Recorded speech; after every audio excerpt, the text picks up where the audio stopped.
చాలా ఒక ప్రక్రియ చెప్పాలంటే ఆమె డౌన్ ఫాల్ ఏ స్థాయిలో ఉందో చెప్తాను జస్ట్ సింపుల్ గా.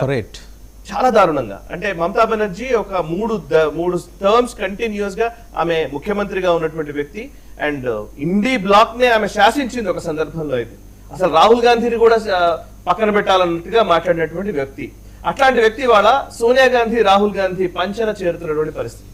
సోనియా గాంధీ గారితో ఆమె మొన్న జూన్ 9వ తేదీన అనుకుంటాను ఒక 1 hour సమావేశమైంది. ఆ తర్వాత రాహుల్ గాంధీ తోటి అభిషేక్ బెనర్జీ 1-to-1 సమావేశం నిర్వహించారు. సో ఇప్పుడు రాహుల్ మొత్తగా టీఎంసీని పూర్తిగా కాంగ్రెస్ లో విలీనం చేయాలనే ఒక ప్రతిపాదన వస్తోంది. సో అవన్నీ చెప్తాను. దానికంటే ముందు ఫస్ట్ అసలు బేసికల్లీ ఇప్పుడు ఏం జరుగుతుందంటే మమతా బెనర్జీకి ఉన్న పరిస్థితి ఏంటంటే మమతా బెనర్జీ అధికారం కోల్పోయారు. ఓకే, పార్టీ ఏమైనా నిలబెట్టుకుందామా అంటే కనుక పార్టీకి సంబంధించి క్షేత్రస్థాయిలో ఆమెకు ఉన్న ఆప్షన్స్ ఏంటి? ఆమె ఉద్యమ నేపథ్యం నుంచి వచ్చింది, విపరీతమైనటువంటి ఉద్యమాలు చేయడము, ఫైటింగ్ స్పిరిట్ తో వచ్చినటువంటి వ్యక్తి. సో పర్లేదులే, మనం ఇప్పుడు రాజకీయంగా మనకు అధికారం లేకపోయినా ఉద్యమ స్ఫూర్తితోటి పార్టీని నడుపుదాము అనుకుంటే కింద అసలు ఎట్లా ఉందంటే క్షేత్రస్థాయిలో మామూలు కార్యకర్తలు కూడా రావట్లేదు. టీఎంసీ అంటే భయపడిపోతున్నారు. టీఎంసీకి మాకు సంబంధం లేదని చెప్తున్నారు. సో వాళ్ళు బయటకు వచ్చి మాట్లాడాలంటే కూడా మమతా బెనర్జీని అందరూ డిసోన్ చేసుకుంటున్నారు. అభిషేక్ బెనర్జీని డైరెక్ట్ గా విమర్శిస్తున్నారు. కౌన్సిలర్లు చిన్న చితక ఒక మన స్థానిక సంస్థల్లో పనిచేసేటువంటి వాళ్ళందరూ రాజీనామాలు చేశారు. మూకుమ్మడి రాజీనామాలు జరుగుతున్నాయి. వందలాది మంది కౌన్సిలర్లు లేకపోతే ఈ చైర్పర్సన్స్ అక్కడ ఎగ్జాక్ట్లీ ఒకవైపు క్షేత్రస్థాయిలో అది పరిస్థితి. పోనీ అసెంబ్లీలో ఏమైనా పరిస్థితి బాగుందా అంటే మొత్తం 80 మంది అసెంబ్లీలో ఎమ్మెల్యేలు గెలిస్తే అందులో 61 మంది ఇవాళ రితాభద్ర బెనర్జీకి ఆ మద్దతుగా నిలిచి వాళ్ళందరూ సపరేట్ గ్రూప్ అయిపోయారు. సో మమతా బెనర్జీ పట్టించుకోవట్లేదు. ఆమె ఒకవేళ ఏదైనా నిరసనకు పిలుపునిచ్చినా సమావేశానికి పిలుపునిచ్చినా కేవలం 8 మంది మాత్రమే అటెండ్ అయ్యారు మొన్న. ఇది పరిస్థితి అసెంబ్లీలో.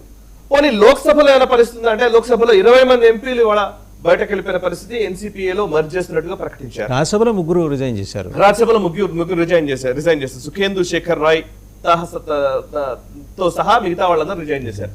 ఇప్పుడున్న పరిస్థితులు ఏంటి ఆమెకి? పోనీ ఇవన్నీ పక్కన పెడితే అట్లీస్ట్ అసెంబ్లీలోనో లోక్సభలోనో ఆమె మాట్లాడాలి, లేదా రాజ్యసభలో ఆమె ఇప్పుడు రాజ్యసభలో మాట్లాడాలనుకున్నాం అనుకోండి, ఎవరన్నా రిజైన్ చేయించితే ఇమీడియట్ గా బీజేపీ సీట్. ఎందుకంటే బికాస్ అసెంబ్లీలో వాళ్ళకి మెజారిటీ ఉంది కాబట్టి. పోనీ లోక్సభలో ఎవరైనా రిజైన్ చేయించి పోటీ చేసి గెలుద్దామా, అసెంబ్లీలో గెలుద్దామా అంటే అసెంబ్లీలో ఫస్ట్ గెలుద్దామా అనుకుంటే కనుక అసెంబ్లీలో ఆమె ఆమె సొంత నియోజకవర్గం భవానీపూర్ లో ఓడిపోవడంతో ఇప్పుడు ఆమె మళ్ళీ గెలవాలి, గెలిచి లోపలికి వెళ్ళాలి, అసెంబ్లీలో అడుగు పెట్టాలి. అంటే ఏంటి, అక్కడ ఉన్నటువంటి ఎవరో ఒకరు రాజీనామా చేయాలి. ఉన్న 61 మంది ఎమ్మెల్యేలు బయటకు వెళ్ళిపోయారు. ఉన్న 8 మందిలో ఎవరైనా రాజీనామా చేయిద్దామన్నా కానీ గెలుస్తుందో లేదో డౌటే. ఎందుకంటే గెలిచే అవకాశాలు తక్కువ. గెలవడానికి అవకాశం ఉందని ఆవిడ భావిస్తున్నది ఆ ముజఫర్ నగర్ ఆర్ ముజఫరాబాద్, యూసఫ్ పఠాన్, బహరాంపూర్ ముర్షిదాబాద్ జిల్లాలో బహరాంపూర్ యూసఫ్ పఠాన్ తోటి లోక్సభది ఎంపీగా.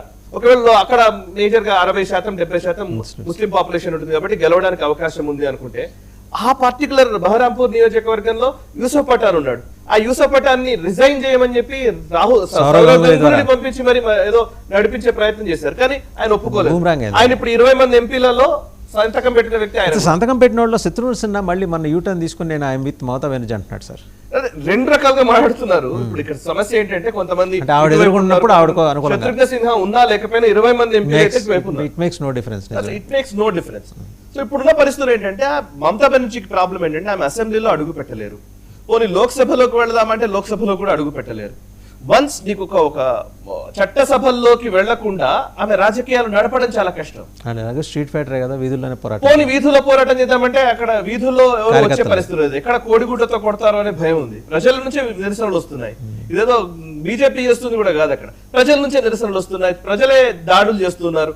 సో ఇప్పుడు ఆమె బయటకు వచ్చే పరిస్థితి. ఇప్పుడు ఏమీ చేయలేని స్థితిలో మమతా బెనర్జీ ఉండడంతో ఇప్పుడు ఏం మాట్లాడుతుందంటే కాంగ్రెస్ పార్టీలో విలీనం చేయాలని అనుకుంటున్నాము అని చెప్పి ఒక ప్రతిపాదన వచ్చింది. మొన్ననే వచ్చిన ప్రతిపాదనలో ఏంటంటే ఇప్పుడు చర్చలు జరుగుతున్నాయని, అందులో మమతా బెనర్జీకి Sonia Gandhi national vice president offer చేశారు అని, ఇంకోవైపు అటు అభిషేక్ బెనర్జీకి నేషనల్ జనరల్ సెక్రటరీగా ఆయనకి పదవిని కాంగ్రెస్ పార్టీలో ఇచ్చే అవకాశం ఉందని చర్చలు నడుస్తున్నాయి. దీనికి ఎవరు మధ్యవర్తిత్వం వహిస్తున్నారు, ఎవరు ఈ నేరేటివ్ బిల్డ్ చేస్తున్నారు అంటే సో కాల్డ్ లిటిగన్స్. సాగరికా ఘోష్ ఇవాళ రాజ్యసభ ఎంపీగా ఉన్నారు కాబట్టి సాగరికా ఘోష్ హస్బెండ్ ఎవరు, మన Rajdeep Sardesai, the so called Rajdeep Sardesai గారు ఒక ఆర్టికల్ కూడా రాశారు మొన్న మధ్యన ఇండియా టుడేలో. అదేంటంటే the opposition doesn't need India 2.0, it needs Congress 2.0 అని. అంటే ఇండియా దేశం 2.0 అవసరాన్ని కాదు, ఇది దేశం అవసరం అని ఆయన గుర్తించి ఆయన రాస్తున్నారు. దాన్ని అంటే అట్లా పుష్ చేస్తారు కదా Narrative building, narrative. నెరేటివ్స్ ఎట్లా పుష్ చేస్తారో తెలుసు కదా మీకు. సో నెరేటివ్ ఎట్లా పుష్ చేస్తారంటే ఇండియా అలయన్స్ 2.0 కాదు, కాంగ్రెస్ 2.0 కావాలి. అంటే కాంగ్రెస్ 2.0 అంటే ఏంటి? ఇప్పుడు ఇదే విషయాన్ని సంజయ్ రౌత్ ప్రకటించాడు. సంజయ్ రౌత్ ఎవరు? శివసేనకు సంబంధించి సంజయ్ రౌత్ ఉన్నారు కదా, ఆయన ఒక మాట అన్నాడు. ఆయన ఏమన్నాడంటే అసలు కాంగ్రెస్ బలపడాలి అంటే first of all INDI bloc బలపడాలి అని అంటే కాంగ్రెస్ బలపడాలి. ఇప్పుడు కాంగ్రెస్ బలహీనంగా ఉంది, కాంగ్రెస్ నుంచి వెళ్లిపోయిన నాయకులందరూ ఇవాళ మళ్ళీ కాంగ్రెస్ లోకి వస్తే కాంగ్రెస్ బలపడుతుంది అని అంటాడు ఆయన. ఎవరెవరు? ఎన్సీపీ శరద్ పవార్ గాని, ఇటు మమతా బెనర్జీ గాని, వీళ్ళందరూ మళ్ళీ కాంగ్రెస్ లో, జగన్మోహన్ రెడ్డి కూడా, జగన్మోహన్ రెడ్డి వీళ్ళందరూ కాంగ్రెస్ లోకి వస్తే సో కాంగ్రెస్ బలపడుతుంది.